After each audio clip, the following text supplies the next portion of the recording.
welcome back here to Wake Up Call with Dan Tortora.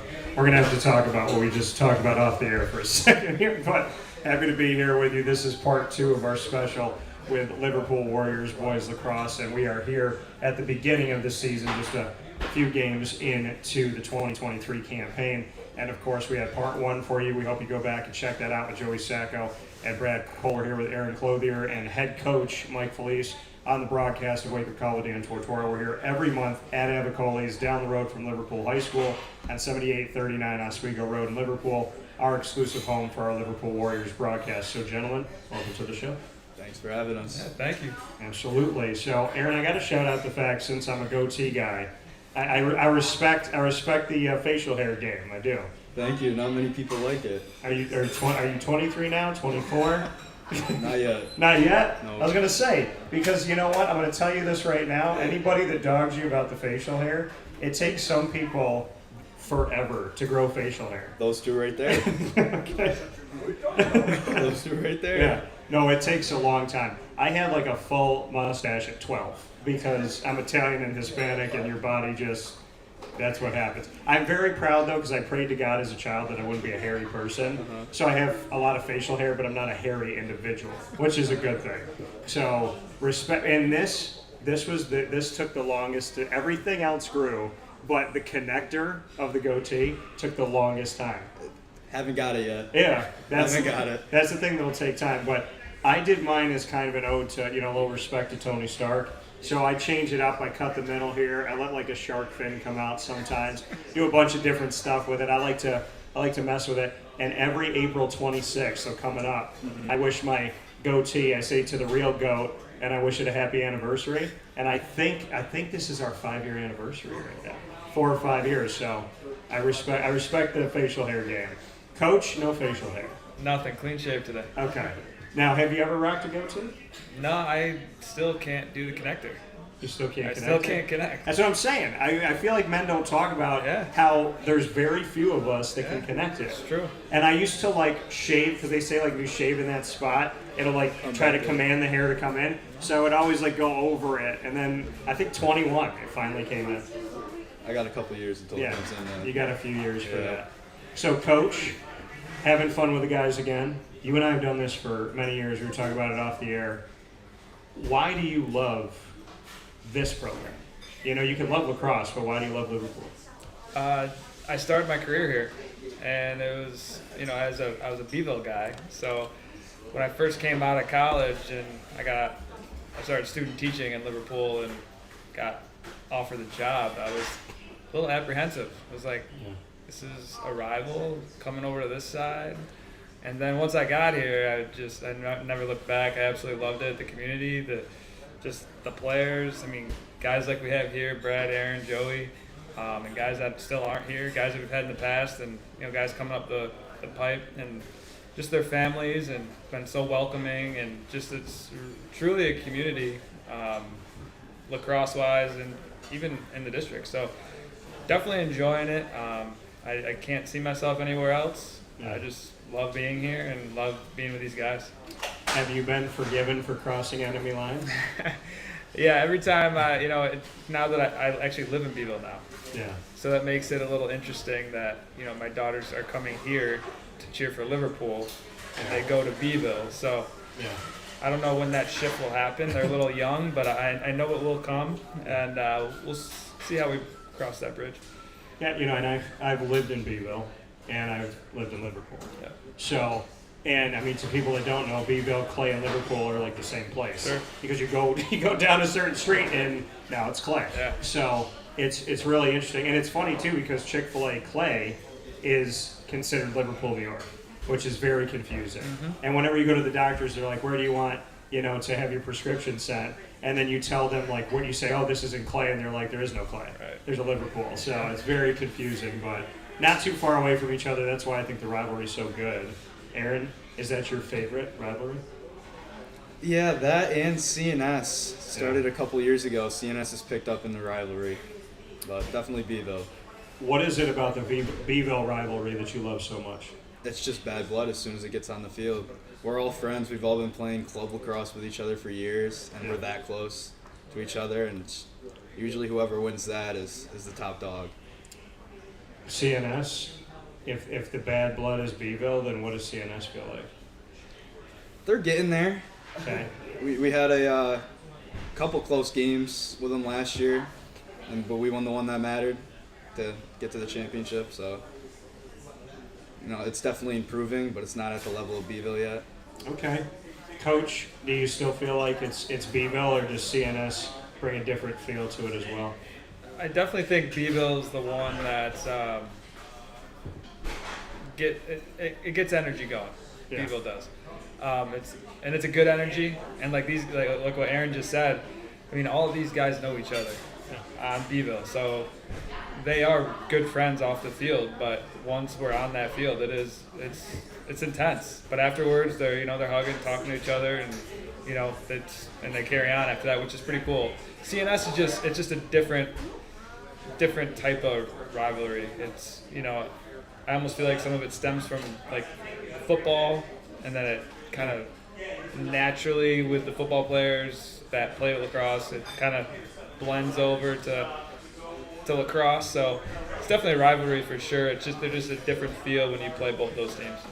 And I just find it interesting too, because if you're coming out of Liverpool, to go to one rivalry, you go up and to the left, and the other one is up and to the right. Yeah. So they're kind of similar distance from you as well. So Aaron, I know the season's early in 2023, but do you have a favorite moment already that you think that the team can build on? That our team could build on? Or just a favorite moment? Probably our last game that we just had.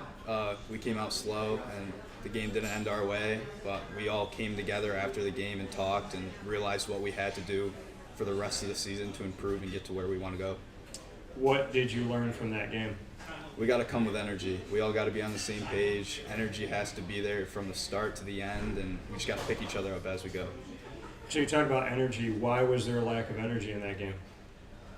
I don't really know. We just got off the bus slow, and we just didn't have the energy. We picked it up in the third quarter, and we had a little run, and then again it just died down. And once we get it through the whole game, it's different.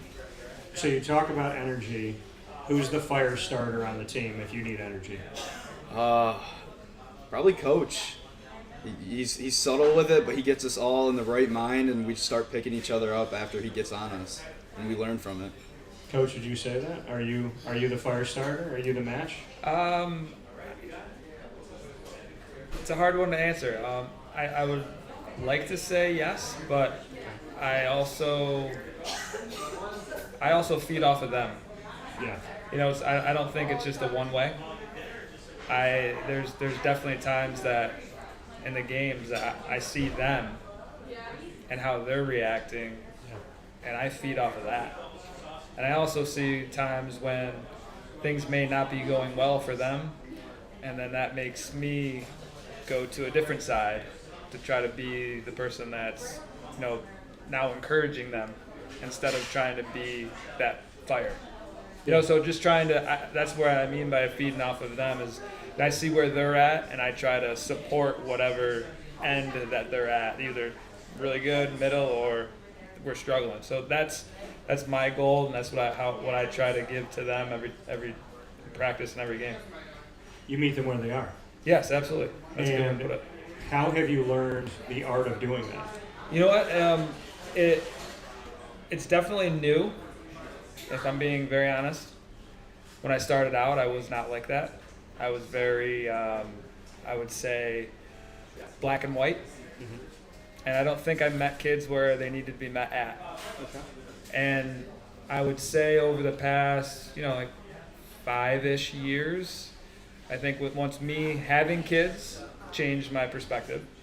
I think just maturing as a coach changed my perspective. Yeah. And especially this group that we had for the past 2-3 years, they really helped me, I don't want to say loosen up, but let them be who they are.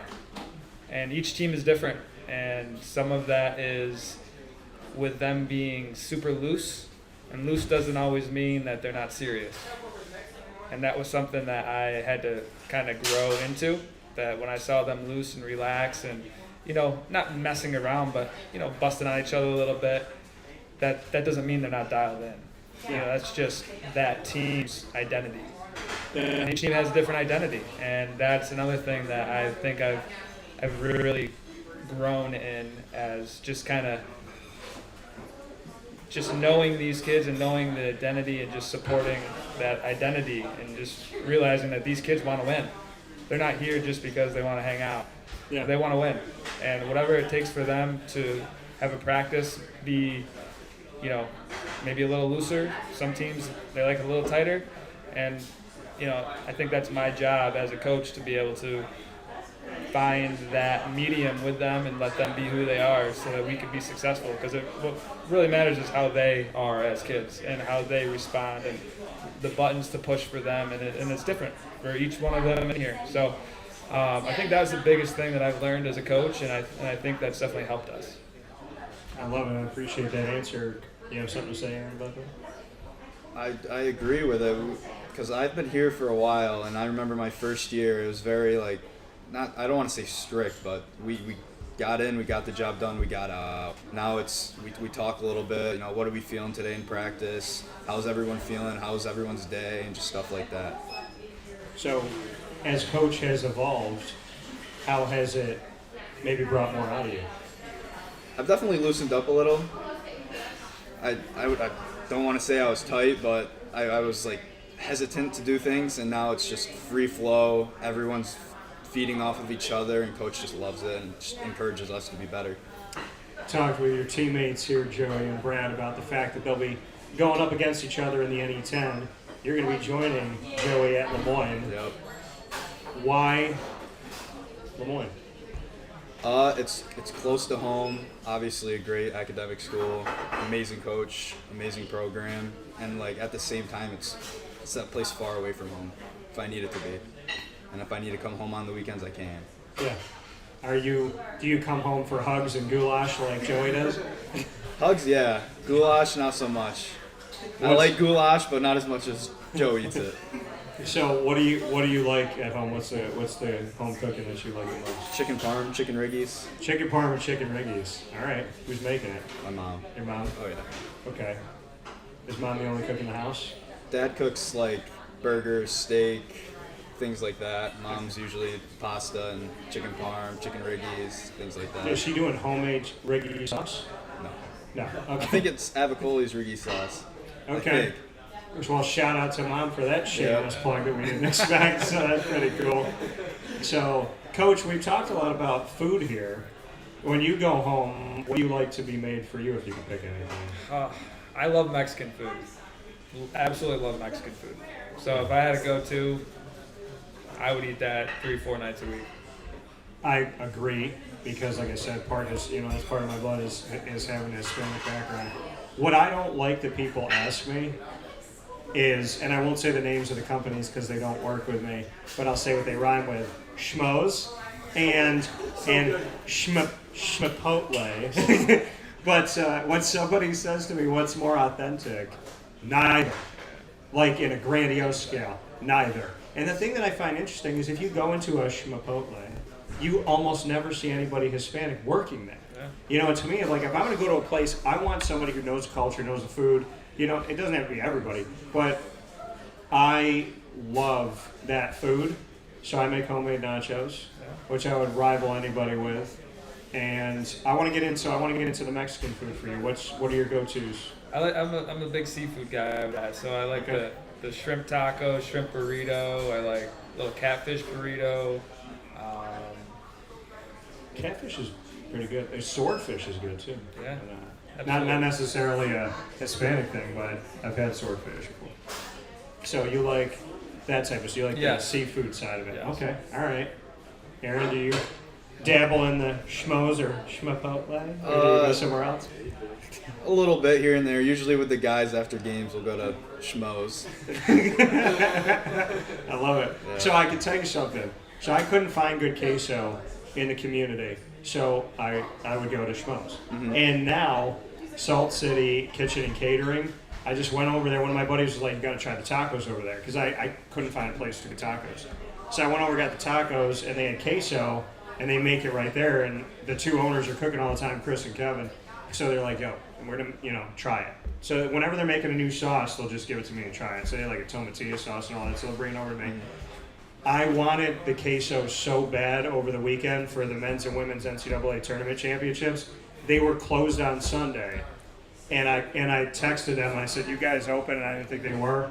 They were like, "No, but we might go over. We'll let you know if we do." They made me queso, had it warmed for me in a closed restaurant to come pick up, and he goes, "I gave you enough so you have it for both tournament championships." That's awesome. So I felt like a VIP. I was like, "Am I Mariah Carey right now?" I mean, it's kind of nice. So I can appreciate that. So I do like the food talks. I'm super hungry right now. Coach, we do the tell me something good. You heard these guys say something good about you. Why did you choose to bring Joey, Aaron, and Brad here? Tell me something good about them. Well, they're our leaders, honestly, at the end of the day. Aaron, I've known, was it third grade he moved here? Second grade. So I've taught Aaron since he's in second grade, coached him in football and modified, and I've known him ever since. So I've known him for, 11, 12 years or so. And Joey, same thing. What was it, Joey? Like kindergarten? Your first year. Yeah. So I've known Joey since he's been in kindergarten. So just relationship-wise with that is huge. And Brad is someone who's come on into this program as a very, very integral part of what we do. And he's probably one of the toughest players that I've ever coached, from a physical aspect, mental aspect, and he brings a lot to our offense and our defense, and he does chirp, and I love that. And so these guys, they all play a special role in our program, and they're the three guys that I lean on when every day at practice and at games. Do you, knowing that, these guys will be moving on, do you already kind of look and in the back of your head think about the next group that you can lean on? I do, and I think there is a group there. There's a junior class that's coming up that's with us right now that we've had since freshman, and there's definitely a core group of kids that I can lean on there as well. And I'm doing that now too with them, just 'cause I know they're going to be the next group. But these three guys here, I mean, there's a couple other seniors here that aren't here as well, but this group is one of our core groups that really make us go, and is who their teammates rely on, who I rely on, and they are the catalyst for our success. One more ride, Aaron. Last one. Is that always in your mind somewhere that this is one more? Yes, and because of that, you got to live every practice, every day, every game to the fullest, and just don't have any regrets at the end of the day. I don't want to interrupt, but Yeah, I forgot. I didn't really answer the Aaron and Joey part of something good. Yeah, go ahead. I said relationships. Yes, we have relationships, but Joey is also an energy starter for us. He's got his little celebrations going, and that Does he that typically gets us wear going. sandals when it's raining outside? Joey's got his style, So he's an energy guy for us. He comes off, picking his apples, and he's doing his thing, and it ain't easy, and he gets us going. And Aaron, what he brings to the table is he has that straight up leadership, and people listen when he talks. So if there's, I'll go up to Aaron and be like, "Hey, just want to let you know, we're a little down right now. Like, we need you right now." And then he goes around, gets in, gets in guys' ears, and all of a sudden things get better. So that's a huge thing that Aaron brings to the table. So I wanted to not just say relationship, but I want to get more specifics like I did with Brad. No, I appreciate that, and I'm not saying this because you're here, because you and I have done this for a long time. I really appreciate how candid you are, Yeah. and I appreciate.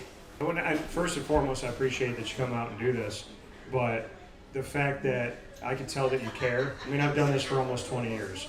I know the coaches that care, and the fact that you can really dig deep into who these guys are, it shows that you're going beyond wins and losses. So I appreciate it, and I don't think coaches I think you get accolades when you win, but I don't think you get thank yous for what you do, so I want to thank you for that. Thank you. And Aaron, you have the wonderful pleasure of telling me something good, because you have to tell me something good about Joey, your current and future teammate, Brad, your current teammate and future enemy, and coach.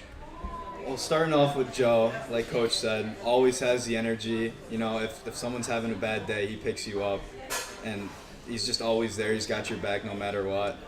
Brad's always a kid you can lean on, because you know he's like a big brother at times. Even though you know I'm the oldest here, I'm the real big brother. He's always got your back as well, and he's always got something nice to say, and it'll pick you up as well.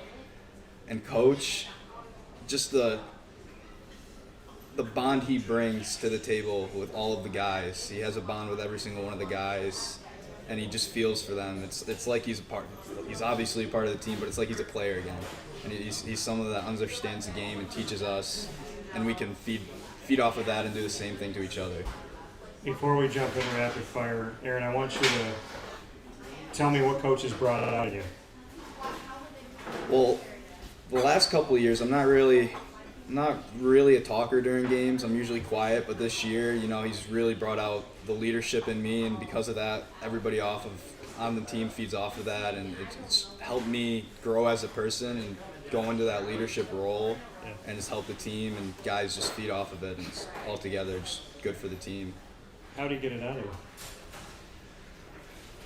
Pushing me to my limits, kind of. We have those heart-to-heart conversations, and if he can say something to me and I know he doesn't mean anything bad about it, and I just know he expects the most out of me because that's what I'm capable of, and once I get to that point and I realize it, it just brings it out of me, and that's really it. Right before rapid fire, Coach, you have been around this game for a long time. Why is it fun? Like you just heard Aaron say that, yeah, you're a part of the team as a coach, but you feel like you're a part of the team like a player. Why are you so passionate about lacrosse? Lacrosse has done a lot of things for me, opened a lot of doors for me, and it really, you know, got me to being able to, I think, get a job here out of college, get this coaching job out of college. I loved playing so much in high school and college, and I didn't realize how quickly it goes. So I honestly, in a way, lived through these guys with how they are in the field, and I would love to play with them. And a couple drills I do with them, just because it just makes me feel like, all right, maybe I still got a little bit left, you know, like, you know, just, I don't know, I just love being around them, and I just live through them knowing that, you know, they have this year left, and they have 4 more years after that to play the next level, and that's a very precious thing that some kids don't get a chance to do, and it goes super quick. So I just, like I keep saying, I just kind of live through them with that on the field, so I just want to be part of it, and I want to be a positive part of that, and I want them to be able to look back and be like, man, I had such a great time. You know, we just gelled well as a group, you know, just little things, like little moments like this. You know, it's I think that's special, and it's stuff that, you know, I don't forget about, and I hope that these can be like a lasting memories for these guys as well. Yeah, I call these shows time capsules because you can go back to them, and so can you. So I don't do the show just for this season. I do it because it's a time capsule, because we can always go back. And what I love is when someone comes home and they come up to me. I don't love that they call me Mr. Tortora because I'm not old, but you know, and they, you know, somebody comes in, they say, Mr. Tortora, do you remember me? I was on the show 2 years ago, or 5 years ago. Me and my buddies, you know, we were on the show. We really love doing it. I do it for you guys more than I do it for anything else, because putting a spotlight on Central and Upstate New York is important to me. You guys getting recruited, having a future. I mean, people say, why did you come back to New York? There's a lot of reasons, but one of the reasons that I love is that anytime I hear that you're going, continuing your career scholastically, you know, athletically and whatnot, it makes me excited and happy, and I love it. I love when coaches win in this community, and I love when you guys get to tell me, like, I'm going to Lemoyne, going to Southern New Hampshire. Like, that means the world to me, because the spotlight is what you deserve, and as long as I'm alive, that's what we're going to do. So, Aaron, why do you love lacrosse? I started playing, I think I was four or five, and just from there, the friendships I've built, coaches I've met, people I've played against, played with, it's just something that I've really enjoyed and have fun with, and it's really been a coping mechanism, I guess you can say. It's always something I can fall on. Like if I'm having a bad day, I'll grab my stick, I'll go hit the wall, I'll shoot, and I just feel better afterwards. I appreciate that. Rapid fire. Coach, you've done it many times. You can ask me the first question. What is something that we probably don't know about you? Like something that's just maybe, I don't know, unique, different, or... I have written at least 40 songs. Really? Yeah, 40. And so I've sang since I was 3. And I haven't written it in a while, but I wrote a lot of, I always call music poetry in motion. So I would just write and rhyme it and then turn it into something. And I've actually created some music too. So, yeah. I had no idea. That's awesome. All right, Coach. I like that question. What's something that we don't know about you? This past summer, I started a sod installation company. So that's like my summer gig that I do, just to keep me busy when I'm not coaching these guys. So You like it? yeah, I love it. I just like the manual labor part of things. I like being outside. I just like that stuff. So it worked out. I like that. Yeah. Appreciate that. Yeah. So we know who to call. Yeah, if you need some sod, call this guy up. I got you. Yeah. All right. I like that. Aaron, what's your question? So we've been talking a lot about food on both of these, and Yes. What is your go-to meal? Your favorite one that you could have? So the girls asked me what I couldn't live without, and I said pizza because I can do a lot of different things with pizza. But my go-to meal that I can't live without. So there's 2 things that make me believe that I was born in Atlantis under the water. And that's the fact that I can swim for like 8 hours at a time. I breathe better underwater. Like I can hold my breath better underwater than I can above water. I don't know how. And I will go on vacation and look across the pool and pick a far destination, and I will go underwater and try to swim all the way there underwater without coming up for a breath or anything. And I challenge myself every time. So with that being said, probably shrimp, because you gotta have the seafood if you're gonna be from the ocean. So I would say shrimp, because my mom, like for New Year's, she put a plate of like the baby shrimp in front of me, and she just set it down, and there's like 60. And she walked out of the room, and I go, "Are you really gonna do this?" And when she walked out and came back, there was 27 left. So I love shrimp so much. I could eat shrimp every day. I don't think I get sick of shrimp. I had so much though on the cruise that I went on that I think I was getting mercury poisoning. So I will say that. So okay. All right, Brad. Let's see here. I asked Brad this one. I asked Joey that. What am I going to ask you, Aaron? Let's see. All right, we're going to go to movies. Shall we go to movies?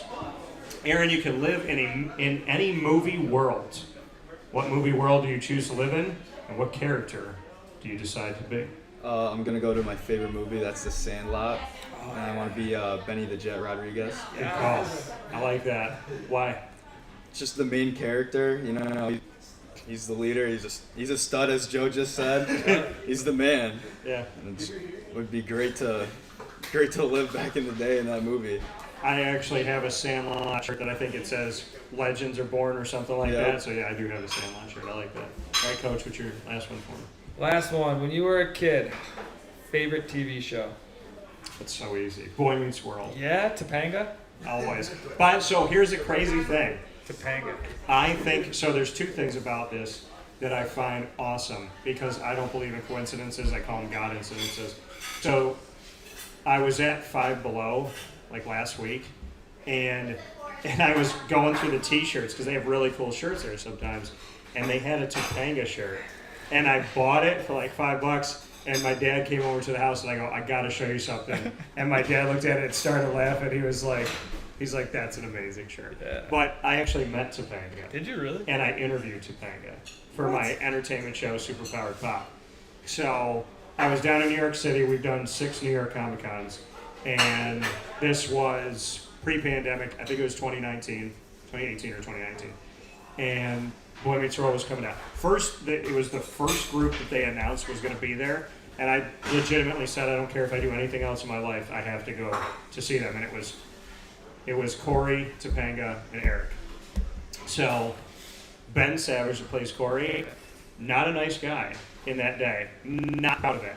He was like, I walked up to him and he goes, yep. And I said, how's your day going? And he just kept writing, and he was like, yeah. Good. And he's like, what's your name? And he did that and barely even looked up. I went over to Danielle Fisher, who played Topanga. Nicest girl in the world. And all these guys were going up there just like heavy crushing on her. And I was talking to her like a human being. I don't like go up like a dog and start losing my mind.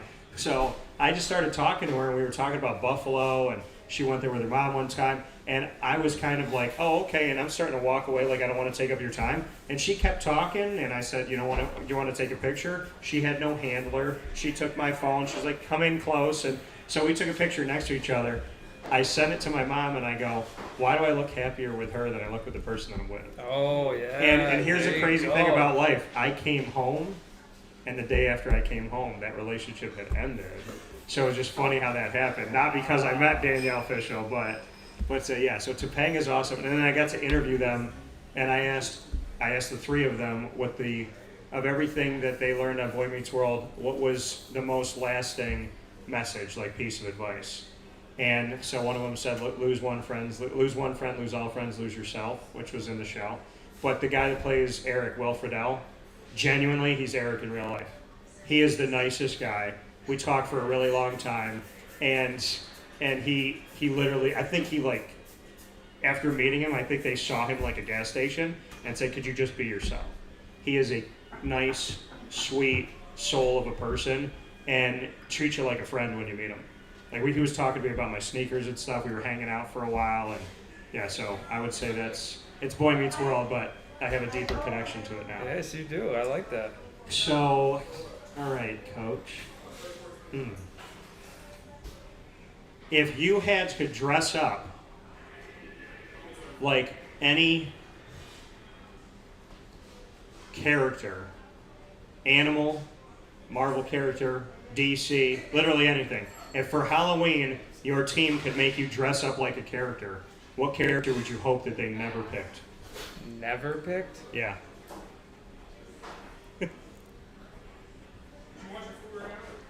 Oh. Like, what would you say if they brought you a costume this Halloween? I think we should do this, by the way. But if they brought you a costume this Halloween, you looked at them and you said, no, absolutely not. I'm not doing it. I don't even know. I just don't think you guys would do me like that. Well, if you picked one then maybe pick one that you like. Yeah, one that they could see you in. I love Denzel Washington. Okay. So if I could be like, or even like John Wick. Oh yeah. Okay. Oh yeah. You know, like so you've seen all of them? Yeah. Oh yeah. So Okay. like if I would not be upset if there was some John Wick swagger somewhere. I would, Okay. I'd probably embrace it. Okay. John Wick, I like Yeah. it. Never got that answer before. Aaron, your last one. What is your favorite kind of music to listen to? That's so tough. So there's three main ones I listen to: hip hop, country, and R&B. Mm-hmm. But if I had to pick what's in my car right now that I legitimately like have to listen to daily, it's Maybach Music 2 by Rick Ross. Okay. So yeah, so I love a good beat, and with the stand-up comedy side to what I do, I know the two songs that I would come out on stage to. So the day that I get to perform in the Dome, it would be Put On by Young Jeezy. And then it would be Maybach Music if I was somewhere else. That's great. Yeah, Maybach Music too. That's great. It's the one time that you will hear my car vibrate. So like if I'm coming to the game on Thursday and I'm playing Maybach, you will hear me from Cicero. You will hear me from Cicero. And the thing is, I turn it down a little for like the verse, but the chorus for Maybach Music 2 is the best part, so that's when I crank it. So wherever I am, I kind of handle it like a DJ. Mm-hmm. But yeah, I gotta play that all the time. All right, I'm gonna stay with music, Aaron. So, what's the song? If I went into your car right now and I turn on your aux or whatever you listen to, what's the song that'd be playing right now?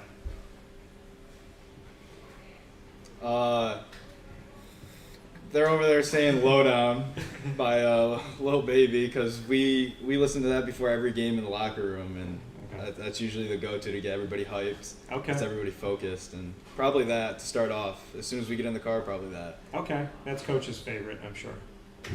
Ric Flair drip, they got it. That's what's in my car right now. Yeah, Ric Flair drip, I like it. So with that being said, for Aaron Clouthier as well as Coach Mike Felice, for myself, Dan Tortora, this has been another special Liverpool Warriors on-site on location every month at Avicolli's. Boys Lacrosse here early on in the season. Make sure you go out and see the team all season long.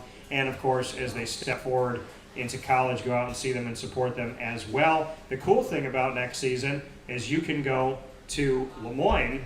I got to check the schedule and see for sure Southern New Hampshire. But there's an opportunity that you get to see all three of them again on the field, which is really, really cool. So thank you, Coach, as always, for letting me do this. And thanks, Aaron, for being awesome and rocking my second favorite goatee in the room right now. Thank you for having me. Yeah, thank you. You do a great job. Thank you so much for supporting.